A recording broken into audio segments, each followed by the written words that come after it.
And then you see immediately in the next question, that's exactly what happens. So different conversation, different set of skills are going to come into play.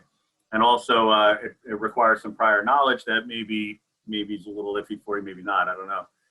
Find the points where r equals 1 plus sine of theta, same function, so that's great, has horizontal tangent, vertical tangent, or a cusp. Well, we know there isn't going to be a horizontal, vertical tangent or a cusp at pi over 3 because we know that we just figured out that one. But the horizontal tangent and vertical tangents, those should be easy enough to visually identify. Just the tangent line is going to be horizontal or vertical. The cusp, that's the one that people tend to forget. The graph comes to a point.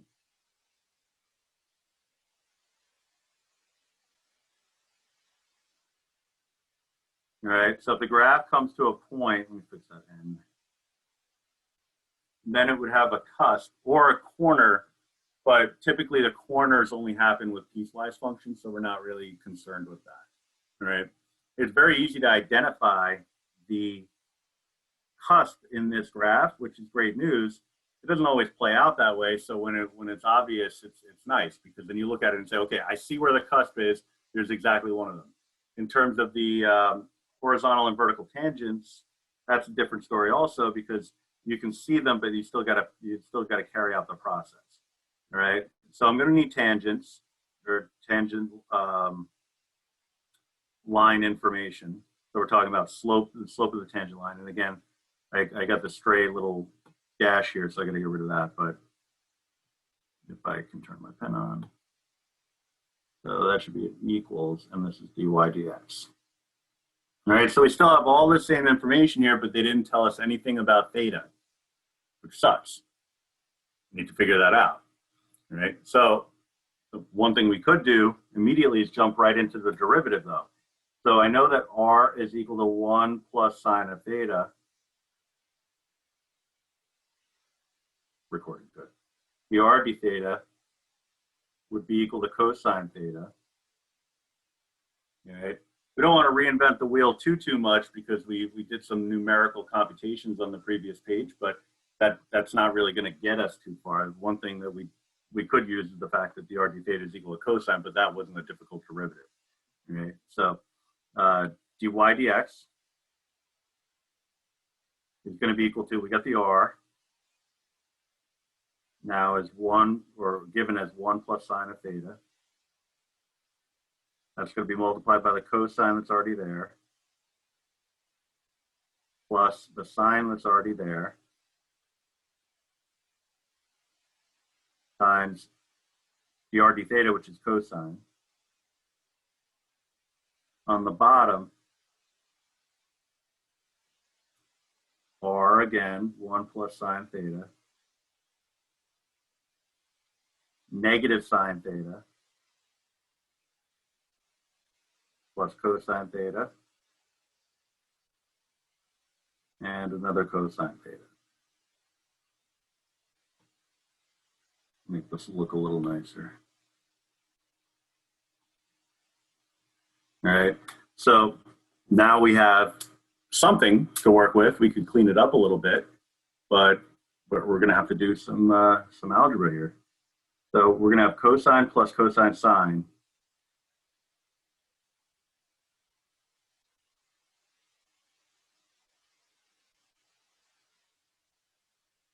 plus another cosine sine.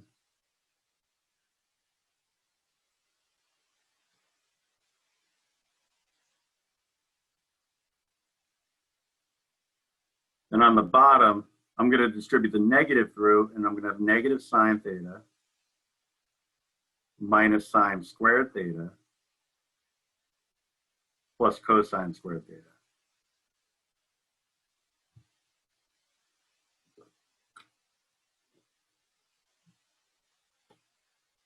For the sake of a little bit of cleanliness here, I'm going to shrink and move it up.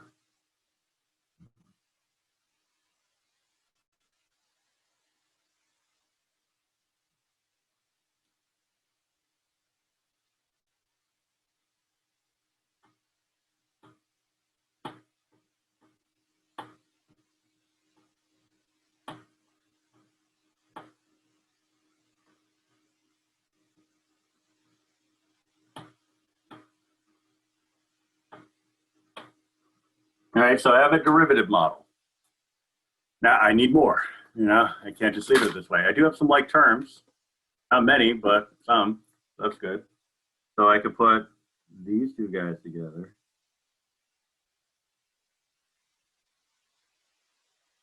So cosine theta plus 2 cosine theta sine theta.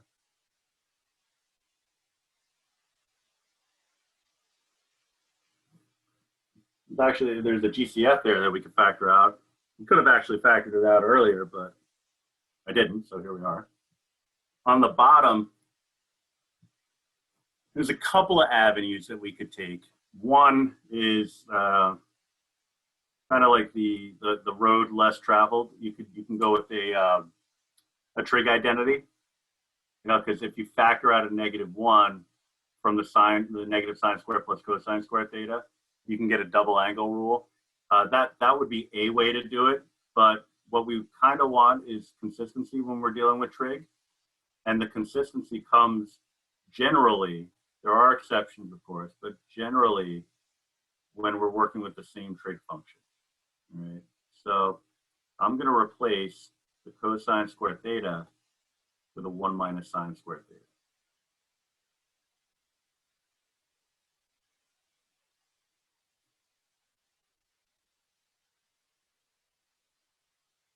So like I said, on the top, I have a common factor of cosine theta that I can pull out.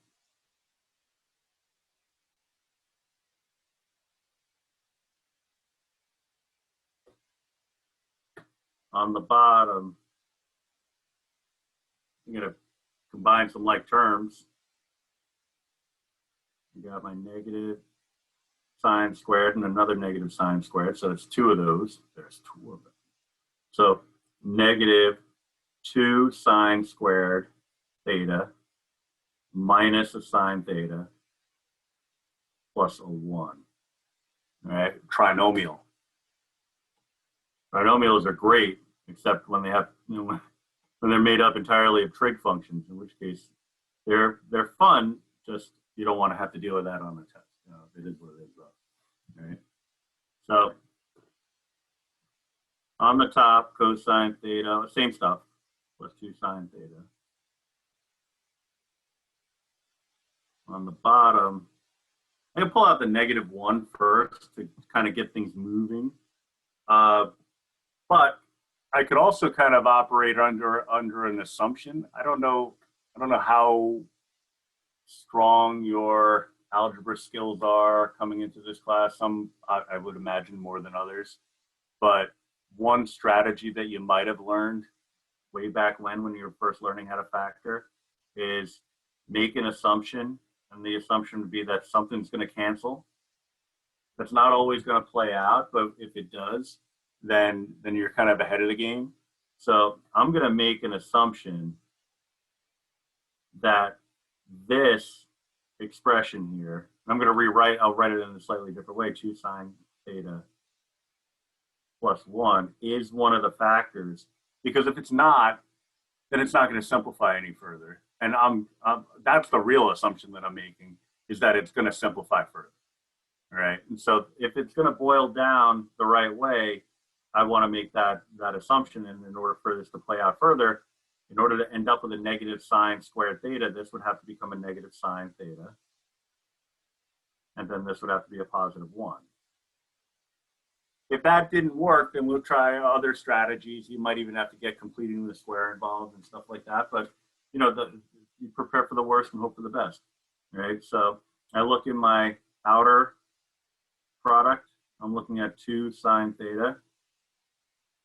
Inner product, negative sine theta. And it's like, dang it, it's the exact opposite of what I wanted. Right. So unfortunately, we didn't get lucky there. But that's okay. Right? It was worth the time. Right? So then what we do is we go back and we say, all right, well that didn't work. But what are my possibilities? For me personally, I don't like having that negative there, so I always try to get that out. It's just if I was using that other strategy, I could leave it there and be all right with it. So let me smidge this over. I put my arrow too close. So I'll put a negative here. So sine squared theta plus sine theta minus 1. All right. And so when you look at it this way, I'm sorry, 2. Thank you. Thank you for the person who was about to say that. And remind me, somebody was coming and it was good. All right. So we have our 2 sine squared theta. So that means 2 sine theta. Sine theta. 1 and 1. Because one of them's got to be negative, the other's got to be positive. So if it's going to play out the right way, and I need a negative in the front to carry that down from, I'll use this color, this step here. All right. So if I'm going to have a positive sign and a negative product, it would have to boil down that way. All right, so it took an extra step or two, and it turned out that we didn't get lucky as we could have been and have that 1 plus 2 sine theta, but I always go for it. I always go for that little, with that little hope of maybe things will cancel out. You know, maybe he's going to be nice this one time and give us something that's going to work out cleanly. That didn't happen this time, but on the test, it will. Very judicious about how I select the problems that I put on there. So anyway, we have our dy dx. It's still god-awful mess, but it's in factored form. We've got something we can work with here, right? So then we want to go at this a piece at a time. We want to look at horizontal tangent, vertical tangent, and then cos. All right. So let's start off with the easy one, the horizontal tangent.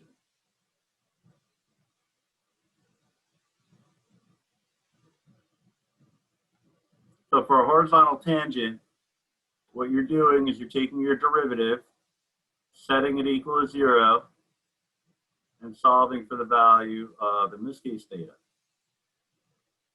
Now, the question is asking for points, right? So points as in ordered pairs.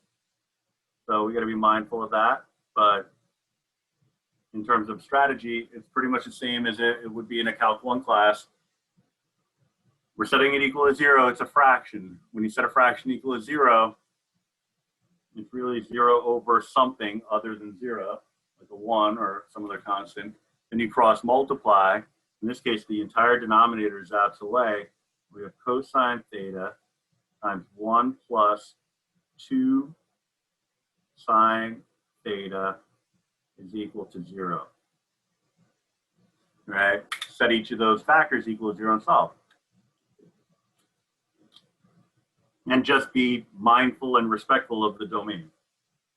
So cosine theta is equal to 0. 1 plus 2 sine theta is equal to 0. First one's already solved. Second one, I just got to move over the 1, subtract, divide. Sine theta is equal to negative 1/2. This is happening in the 0 to 2 pi domain. All right, so looking for where the y value in the unit circle of the y value of a coordinate is equal to negative 1/2. So that would happen in the 3rd and 4th quadrants, specifically at the 30-degree reference angles or the pi over 6 reference angles. So we're looking at theta is equal to 7 pi over 6 and 11 pi over 6. Okay. As far as our cosine is concerned, cosine is 0 whenever the x value on your unit circle is equal to 0. That happens on the y-axis or y-axis. So pi over 2, 3 pi over 2. All right. So you can kind of play it out and see how this boils down, but we have some information now. All right. From what I can see here, we're looking at 3 possible horizontal tangents. So let me do a little snapshot here so I can bring it in and draw on it.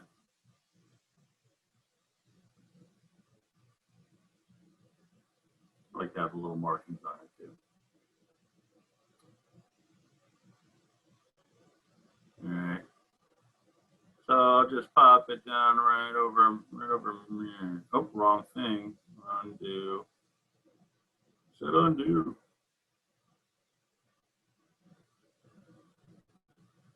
Where the heck did it go? I saved it. That was weird. I'll make it a little smaller and I'll just zoom in on it. All right, so horizontal tangents, I'm expecting them to be here and the same line to account for these two. So I'm looking for 3 of them. But I have 4 points. All right, so I got to be mindful of the that aspect of it. But also, man, GeoGebra, Desmos is really doing us a solid here, because it's like, all right, well, which one's the oddball? Well, I see a pi over 2 here. I see a 7 pi over 6 and 11 pi over 6. The one I'm not seeing is 3 pi over 2. So for the horizontal tangent, it's pretty solid assumption that those are the 3 that are gonna play out as the ones that'll give us the horizontal tangent. We'll verify that analytically in a minute.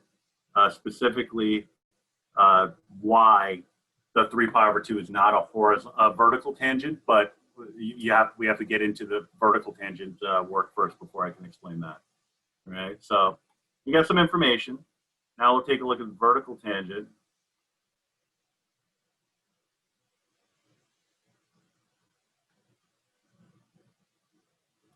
So for the vertical tangent, same idea as horizontal tangent in terms of the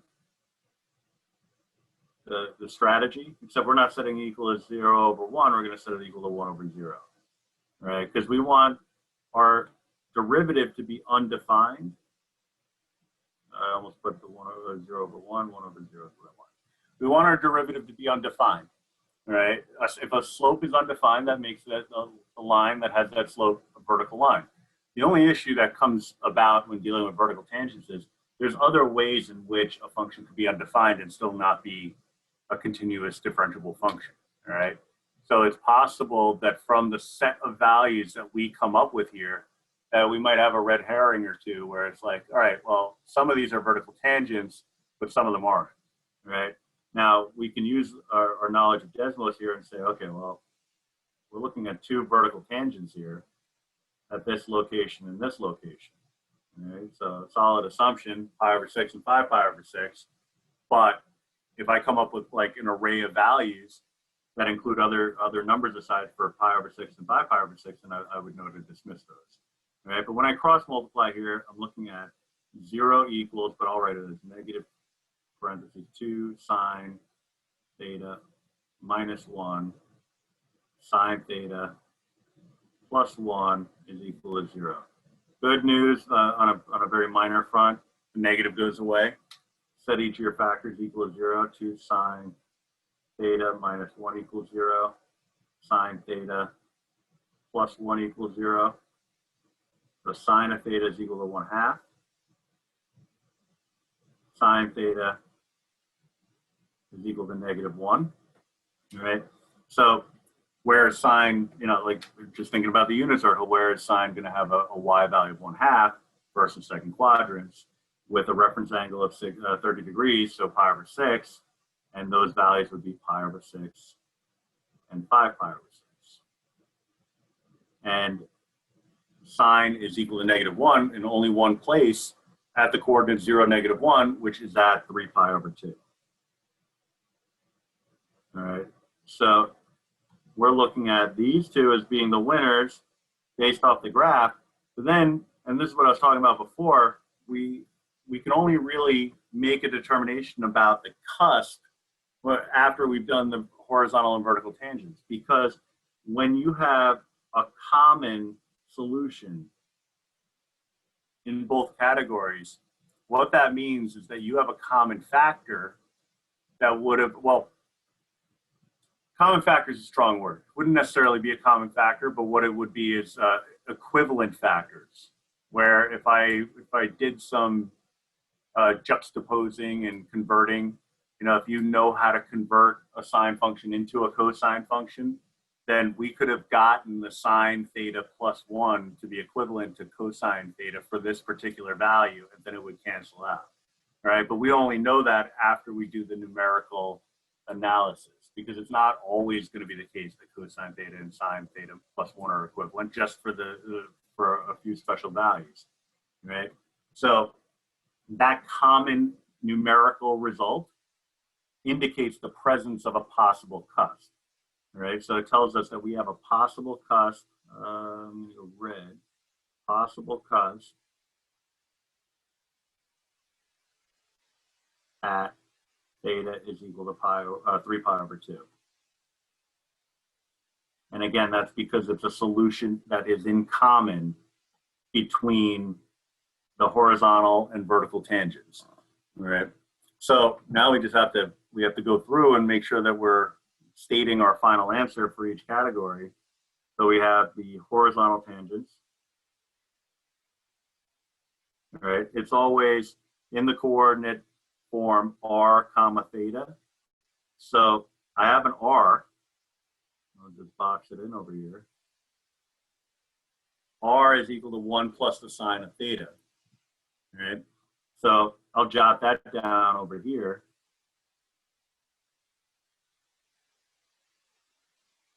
So if I have theta values of pi over 2, 7 pi over 6, and 11 pi over 6,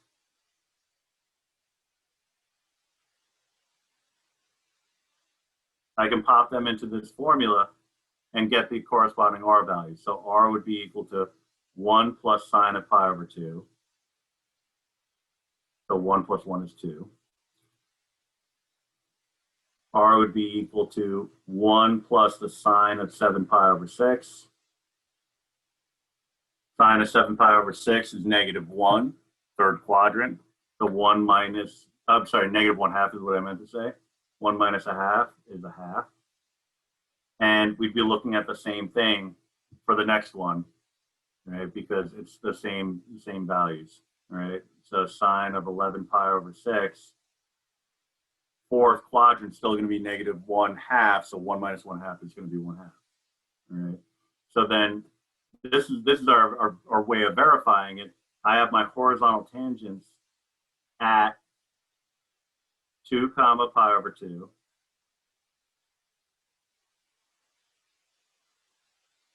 1/2 comma 7 pi over 6,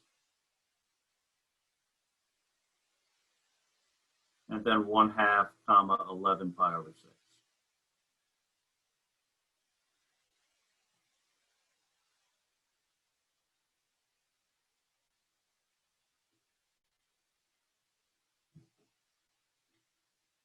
All right, so that's my horizontal tangent stuff. Now I need my vertical tangents and then the cusp. Now you can see here that these values should coincide with what we have in the graph, and they do, which is great. So, you know, you're right in thinking, if you are thinking this way, that, oh, I could just get this information off the graph. Just again, be mindful of what the directions are asking you to do. All right, if it says to show work, then you got to show the work. All right, so vertical tangent, again, r is equal to 1 plus sine of theta, so we have that. Still 3 values. Pi over 6, 5 pi over 6,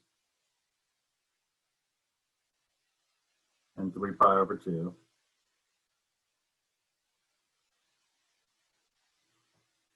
All right, pi over 6 is 1/2 when you plug it into sine, so 1 plus 1/2, 3/2. 5 pi over 6, same deal.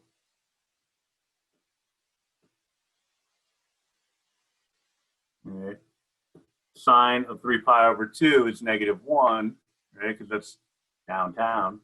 All right, so 1 plus -1 is going to be equal to 0. So my vertical tangents,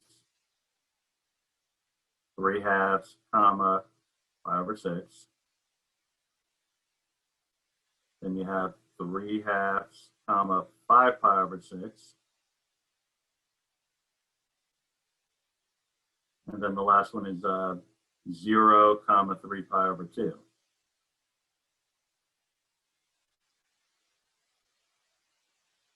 Oh, sorry. I don't even know why I included that one. It was even highlighted in a different color. Right, well, I'm going to steal that one because that's actually the cusp. I'm going to put it over here. That's weird.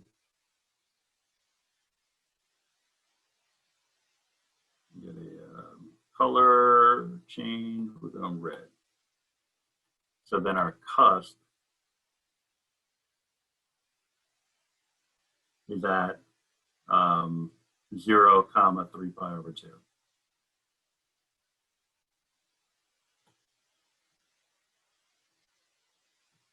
All right, and so, 0 steps in the direction of 3 pi over 2, that should make some kind of sense graphically, because you look at it and say, well, that's going to be right over here. This is my cusp.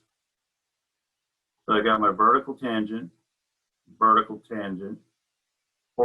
tangent, and then 2 more horizontal tangents. So we've accounted for a total of 6 different things, and I have 6 different coordinates that justify those 6 different things. So it's all there. It just, you just had to do this whole page worth of work in order to get you there, right? So it's definitely one of those things where you get all this hand waving, but then on top of that, just computation that needs to be done. But there is a verifiable conclusion to be drawn. Right.